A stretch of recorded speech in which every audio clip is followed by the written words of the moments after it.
Prop 8's back in court, but why exactly? I'll answer all your questions about what's going on this time, plus the backstory behind the most effective and adorable marriage equality video ever made. Prop 8's legal defenders celebrate a bill in Nigeria that would throw you in prison for a decade simply for witnessing a gay marriage. All that plus robot marriage, and one gay couple looks back on their 50-year romance in a brand new book. I'm Matt Baum at the American Foundation for Equal Rights, and welcome to Marriage News Watch for December 5th, 2011. Whenever I tell people that I report on the Prop 8 trial, I always get the same response. Oh yeah, what's going on with that? Understandable, since it's been a pretty complicated case. The short answer is that our next hearing is on Thursday of this week, and after that, a ruling is due any day. So let's take some time to clear up exactly what's happened, what's going on, and what you can expect on Thursday. We started with our plaintiffs, Sandy and Chris and Jeff and Paul, in district court in 2009. And we won in August of 2010. And then the proponents appealed to the Ninth Circuit, and we had oral arguments in December of 2010. That's when the case got complicated.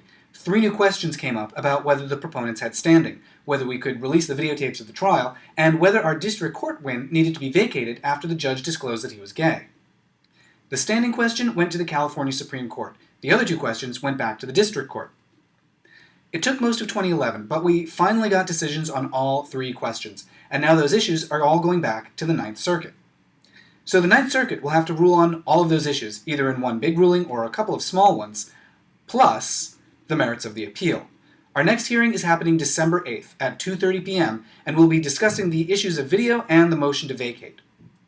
Then at some point after that, we'll get a ruling, or rulings, from the Ninth Circuit. There's no time frame for them to rule, but so far the federal court system has expedited the case, so a good guess could be early in 2012. Then, that ruling might go to the U.S. Supreme Court, or it could get appealed to the Ninth Circuit for a do-over, called an en banc review. For an en banc review to happen, one party would have to petition for it, then the judges would vote on whether to rehear the case, and then, finally, they'd issue a new ruling. It's impossible to estimate a time frame for this, but if it happened, the process would start fairly quickly after the initial ruling. Whether or not the en banc review happens, the case is likely to go to the Supreme Court of the United States. The Supreme Court could refuse to hear the case, or they could accept it, in which case they'd have oral arguments and then issue a decision. Oral arguments happen in October to June, so our case could possibly be heard during the fall 2012 term. And then we'll be done, and if the justices uphold the decision by the federal district court, we'll have full federal marriage equality for every gay and lesbian couple in the country. So that's the latest on Prop 8. I'll be live tweeting from the courthouse on Thursday. Follow AFER to stay up to date. Meanwhile, America is not the only country on the cusp of marriage equality. Australian organizers released a wildly popular ad last month featuring a montage of a gay couple's courtship to encourage legislators to recognize marriage equality nationwide. The ad ends with a proposal, but will the couple be able to actually marry, or will they have to settle for a civil union? The answer to that question for all Australian LGBTs comes down to one woman, Prime Minister Julia Gillard. Gillard is the one roadblock to the Australian Labor Party's attempts to add marriage equality to the party platform. For now, it looks like the legislators have the votes needed to amend the party platform, but it remains to be seen whether Gillard still has some tricks up her sleeve to undermine their efforts. Visit getup.org.au for the latest and to find out how you can get involved no matter where you are in the world. In Nigeria this week, the Senate approved a bill that imposes draconian penalties for any activity that might affirm LGBTs, including marriage. Under the bill, attempted marriage is punishable with a 14-year jail term, or 10 years, simply for attending the ceremony. The Alliance Defense Fund, the very same people defending Prop 8 in court, reported the news from Nigeria with the headline, "Citizens Celebrate Ban on Same-Sex Marriage." And in Maryland this week, a new coalition kicked off a campaign in support of a constitutional ban on marriage. The organization is led by Robert Broadus, who had this to say about marriage equality earlier this year. Actually, the technology already exists. So what's to stop a man from marrying a robot? What's to stop a woman from marrying a computer? For more on the romantic implications of Isaac Asimov's 3 Laws of Robotics, visit the science fiction section of your local library. And finally this week, an interview with Alan Shane and Norman Sunshine, authors of the brand new book, Double Life. Alan and Norman met in New York in the 1950s, and as their work took them from performing on Broadway to running Warner Brothers Television to a new career in painting, they've built a life together as the country's attitudes towards gay couples transformed dramatically over the decades. I spoke with Alan and Norman about what it was like to be a gay couple in the 1950s and how it's changed. You can see the entire 20-minute interview on AFER's YouTube channel at youtube.com/American Equal Rights. And here are some highlights from our conversation. What was your understanding then of what it was to be a gay couple? We didn't have role models in those days because we didn't know people who had good, equal relations, men or women. I'm talking about now same sex. Didn't have equal relationships, and that's what we wanted.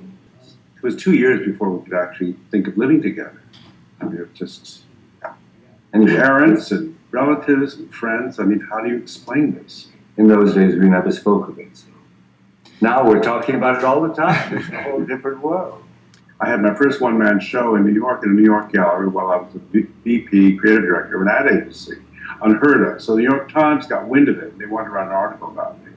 So, which I allowed them to do, and this woman who, and before the interview, I said, Ellen, you know, she's going to ask me something about how I live or who I, you know, whatever, my living circumstances. And they wanted to take a picture of me in my apartment, in my studio, and all that. And I said, what do I say when she asked that question?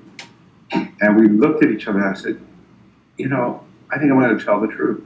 There was this interview, and she asked the question, do you live here, you know, Love? And I said, no, I live here. I share this apartment with Alan Chain, producer for David Susskind. Well, the article was in those days it was like one page. It was almost the entire page, pictures of me and that statement was in it. And the next day I went to work in my agency, and no one said a word. Not a word. It's like the article never happened. It's a big deal. Alan had the same reaction. No one said anything. Susskind certainly never said anything, and he could have. Anybody could have. But we realized it was the first time the New York Times had ever Talked about men living together. Was there a point, or was that the point at which you said, enough, we're just going to be out with We everyone? never hit people in the head with No. it. It's just the way we're doing now. I mean, we made a decision to do it, and now we do it. And, you know, the butcher in the market comes up and says, I read your book and it gave me goosebumps. And we think, the butcher is reading about our sex life in a way. You know, it's very strange. For the entire interview, including stories about Lena Horne, Rock Hudson, and Joan Rivers, head over to youtube.com/American Equal Rights. Visit AFER.org to stay up to date on the federal challenge to Proposition 8 and MarriageNewsWatch.com for more on all these stories and more. We'll see you in court on Thursday.